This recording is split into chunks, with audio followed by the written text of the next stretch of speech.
ગુજરાતમાં ચાંદીપુરા વાયરસને લઈને આરોગ્ય વિભાગ એલર્ટ મોડમાં છે. આરોગ્ય મંત્રી પ્રફુલ પાનસુરિયાએ જણાવ્યું છે કે અત્યાર સુધીમાં 3 બાળકોના મોત થયા છે, જ્યારે વિસનગરમાં એક બાળકના રિપોર્ટ પોઝિટિવ આવ્યો છે.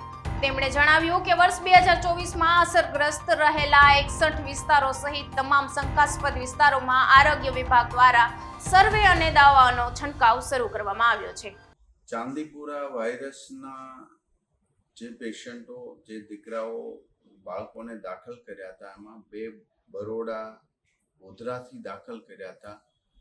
એ બંનેના પોઝિટિવ રિપોર્ટ આવ્યા હતા. એમનું એ સમયે ડેથ થયું હતું. એ જ રીતે હિંમતનગરમાં સિવિલ હોસ્પિટલમાં જ્યારે દાખલ એક રાજસ્થાનનો પેશન્ટ કરવામાં આવ્યો હતો, દીકરાને, બાળકને, એ પણ પોઝિટિવ પેશન્ટ આવ્યું હતું ને એમનું પણ ડેથ થયું.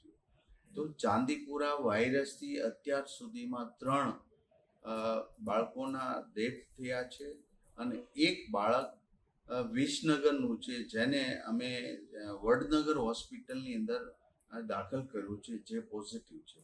એટલે આ સાવચેતીના ભાગરૂપે અમારી ટીમ બધી જ જગ્યાએ કામગીરી કરી રહી છે.